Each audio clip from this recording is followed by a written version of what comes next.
Hello guys, welcome to my YouTube channel.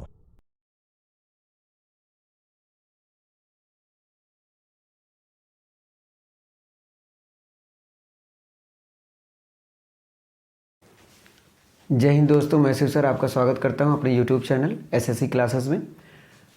मैं फिर से लेकर आ रहा हूं वही चीज़ें आगे बढ़ाने के लिए। जैसे कि अभी तक नरेशन में हम लोगों ने क्या किया, सिंपल को किया, सिंपल सीखा। उसके बाद आपने क्या देखा, सिंपल के सीखने के बाद आपने ये देखा कि सिंपल के साथ साथ आपने इंटेरोगेटिव, इम्परेटिव, एक्सक्लामेटरी, मतलब 4 वी हैव डन। अभी जो बचा वो है optative sentence as you it will be looking to you, आपको दिख रहा होगा ऑप्टेटिव सेंटेंस। तो बेसिकली ऑप्टेटिव सेंटेंस होता क्या है? ऑप्टेटिव सेंटेंस में क्या होता है ना, ग्रीटिंग्स होते हैं, विशेष होते हैं, कर्सेस होते हैं। अब आप कहेंगे सर ये विशेष, कर्सेस एंड ग्रीटिंग्स क्या हैं? तो आप चीज़ों को समझे। देखिए, जब आप किसी के लिए विश करते हैं, जब आप किसी के लिए इच्छा जाहिर करते हैं गॉड से, मेरी बात समझ रहे हैं आप? जब आप इंटरनली या हार्ट से आप किसी चीज़ों के लिए आप इच्छा जाहिर करते हैं गॉड से कि भगवान ये हो जाए, वो हो जाए, तो वो कहलाता है ऑप्टेटिव सेंटेंस। अब आप कहेंगे सर आप डिफिनेशन नहीं लिखवा रहे हैं, ऐसा वैसा, तो बहुत ज़्यादा इशू नहीं है। आपको समझना ये कि अगर ऐसा सेंटेंस आता है तो आपको क्या करना है, उसे ट्रांसफॉर्म करके इनडायरेक्ट में बना देना है। वो गलत नहीं होना चाहिए, बस दिस इज़ आवर मोटिव। ये हमारा मतलब मोटिव है कि हमारा ये पूरा टारगेट है, ऐसा होना चाहिए। तो अब क्वेश्चन ये उठता है कि सर कैसे हम समझेंगे कर्स है, विशेष है या प्रेयर है? देखिए, जनरली अगर कर्स की बात करें, कर्स का मतलब होता कोसना। जब अब देखिए, अभी तक जो आपने देखते आए होंगे, आपको ये सब देखिए, पहले जो अभी हम क्लियर ही कर देते हैं, सब स्टार्ट करेंगे तब। तो कर्स क्या है? कोसना। किसी को जैसे कह देना तुम भाड़ में जाओ, भगवान करे तुम फेल हो जाओ, तुम्हारे साथ ऐसा हो जाए, वो हो जाए, ये हो जाए, तो ये तरीका क्या है? कर्स है। अब भगवान करे तुम बहुत मतलब अच्छा काम करो, सफल हो जाओ, ये एक प्रेयर है। विश्ड भी हो सकता भाई, इच्छा भी है। और कुछ चीज़ें होती हैं जैसे थैंक यू बोलना, कॉन्ग्रेचुलेशन बोलना, हैप्पी बर्थडे बोलना, गुड मॉर्निंग बोलना, गुड नाइट बोलना, ये सब ग्रीटिंग्स हैं। तो इसके क्या क्या रूल्स होते हैं, अगर ये आते तो कैसे हमें ट्रांसफॉर्म करना होता, डायरेक्ट से इनडायरेक्ट, वो सीखते हैं। ऑप्टेटिव सेंटेंस में हम क्या करते हैं, इन्वर्टेड कामा को हटाते हैं तो हम रिप्लेस कर देते हैं दैट से, पहला पॉइंट। और दूसरा पॉइंट आपने ये याद रखना है, optative sentence become simple sentence. Optative sentence किस में बदल जाता है? सिंपल सेंटेंस में बदल जाता है। और reporting verb changes according to the sense of reported speech as wished, cursed, prayed. जैसा कि अभी तक आप देखते आए होंगे, जितने भी सेंटेंस आपने पढ़ा, रिपोर्टेड स्पीच के सेंस के अकॉर्डिंग ही रिपोर्टिंग वर्ब बदलता था। ठीक, तो अभी तक अगर आपने पूरा देखा है तो यहां भी बदलेगा, सेम थिंग। अब आप समझो, और एक क्वेश्चन, एक पॉइंट ये है कि when there is greetings as good morning, good night, etc, इसमें कुछ और चीजें मैं मेंशन कर दूं, जैसे थैंक यू हो गया और कांग्रेचुलेशन हो गया,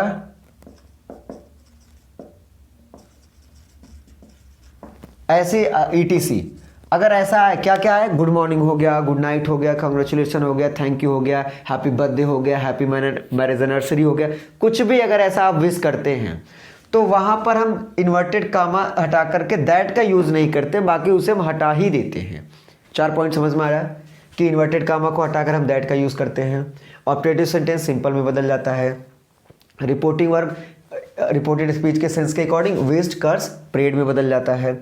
और अगर वहाँ पर ग्रीटिंग हो, good morning, good night, thank you या कॉन्ग्रेचुलेशन हो, हैप्पी बर्थडे हो, ऐसा कोई विश कर रहा हो आपको, तो वहाँ पर हम दैट को यूज़ नहीं करते, सिर्फ ऐसे ही लिख देते हैं।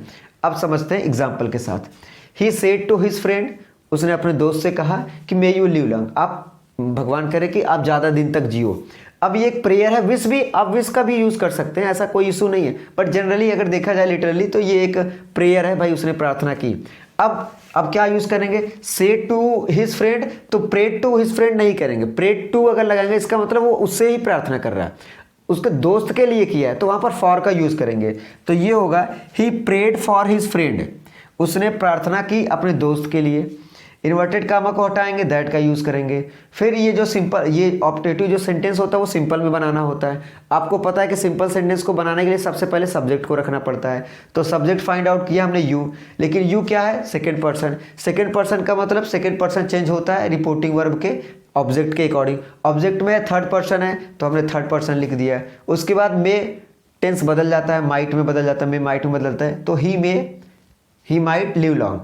देखिए मैं फिर से बता दूं कि अभी तक आपने जो भी एक्सपीरियंस किया होगा कि पूरा का पूरा टेंस बदलने का रूल सेम है, प्रोनाउन बदलने का रूल चेंज है, जो और भी एडवर्ब ऑफ टाइम हो गया, एडवर्ब ऑफ प्लेस हो गए, जो और भी होते हैं वो भी सेम बदलने के रूल वही होते हैं। हाँ ये कि जिसमें ना अप्लाई होता उसे उस जब रहेगा ही नहीं तो आप चेंज क्या करेंगे। जैसे इंपरेटिव सेंटेंस में टेंस बदलता ही नहीं तो वहाँ पर ज़रूरत ही नहीं पड़ती है चूँकि, लेकिन प्रोनाउन ज़रूरत पड़ती है तो बदला जाता है। तो वो बाकी जो रूल्स होते हैं वो सभी के साथ सेम होते हैं, ठीक है, चाहे जो सा सेंटेंस हो। तो पहला आपने क्या देखा भाई, प्रेयर था, ये हो गया। दूसरा ये देखते हैं, they said good morning teacher, उन्होंने विश किया भाई, जैसे ही क्लास में टीचर ने आया तो लोगों ने कहा कि भाई गुड मॉर्निंग टीचर। तो यहाँ पर आप समझ सकते हैं they said good morning teacher, तो यहाँ पर ये विशेष है, विश करना भाई, गुड मॉर्निंग विश करना। तो ये कह सकते हैं दे विश्ड टीचर। अब यह कह सकते हैं दे विश देयर टीचर भी यूज़ कर सकते हैं, कोई इशू नहीं है। तो गुड मॉर्निंग, बस ऐसे ही। अब इन्वर्टेड कामा क्यों नहीं लगा, क्योंकि इसमें हमने आपको बता रखा है good night, good morning, thank you, congratulation, happy birthday, happy marriage anniversary, कुछ भी ऐसा आता है तो इन्वर्टेड कामा को हटाकर दैट का यूज़ नहीं करते, बल्कि डायरेक्ट उस पर्सन को लिखेंगे किसको किया गया और क्या बोला गया वो लिख देते हैं। ये पॉइंट आपको समझ में आया। थर्ड पॉइंट है, Ram said to me may you go to hell, उसने कहा कि तुम भाड़ में जाओ। अब ये क्या है, उसकी इंटेंशन क्या है, बुरा है। जब किसी के प्रति आप विश करें, प्रेयर करें और वो बुरा हो तो वो कहलाता कर्स।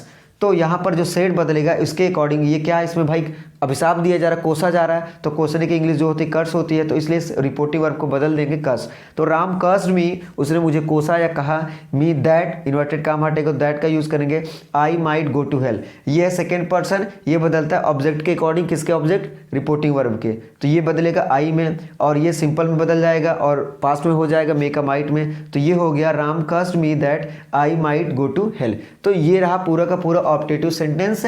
आई होप आपको बहुत ही अच्छे से समझ में आया। और मैं बता दूं इसका एक मैं क्विक रिवीजन भी करूंगा, जिससे एक ही क्लास में कम से कम 18 से 20 या 20-25 मिनट में आप देखेंगे कि पूरा का पूरा सेंटेंस, कौन कौन सा सेंटेंस आप देख पाएंगे, इसमें कौन कौन सा सेंटेंस आप समझेंगे। पहले तो आपने सिंपल देख पाएंगे, मतलब सिंपल का रिवाइज कर लेंगे, फिर दूसरा इंटेरोगेटिव का आप देख पाएंगे, और तीसरा आप देखेंगे कि इंपरेटिव सेंटेंस का, इंपरेटिव सेंटेंस, फिर चौथा आपने देखा था एक्सक्लामेटरी सेंटेंस का, और पांचवा आपका है ऑप्टेटिव सेंटेंस। तो ये एक ही क्लास में मैं रिवाइज कर दूंगा और ये आप ज़रूर देखिएगा, क्योंकि रिवीजन बहुत ही ज़्यादा ज़रूरी होता है। जैसे आप ये थ्योरी पूरा आराम से एक्सप्लेन करके पढ़ रहे हैं, उसमें हम शॉर्ट में पढ़ेंगे, शॉर्ट को रिवाइज करने के लिए, तो वो कभी भी आप देख सकते हैं। और मैं कोशिश करूंगा कि अगले 10 से 15 दिन में आपका पूरा का पूरा सिलेबस कवर हो। आप कहेंगे सर कवर का मतलब आपको पढ़ना होगा, हमने क्या करना है, हमने वीडियो बनाना है, हम आपको मतलब कम से कम 20 से 25 मिनट का, 20 से 30 मिनट का एक दो वॉइस को भी कोशिश करेंगे 1-2 में हो जाए, और उसमें भी 2-3 दिन लेक्चर अटेंड कर हो जाएगा। तो लगभग लैंग्वेज को मैं फिनिश करने की कोशिश करूँगा, आप ज़रूर देखते रहें। बाकी टेंस अगर आपको पढ़ना है तो टेंस हमने पढ़ा चुका है। तो चलिए ठीक है, आई होप आपको समझ में आया, और दोस्तों तक जरूर शेयर करें। अगर आप नए हैं तो सब्सक्राइब जरूर करें, और आप देखेंगे इस चैनल पे आप बहुत ही आसान भाषा में इंग्लिश को समझ पाते होंगे। तो चलिए ठीक है, मिलते हैं नेक्स्ट वीडियो में। थैंक यू, जय हिंद।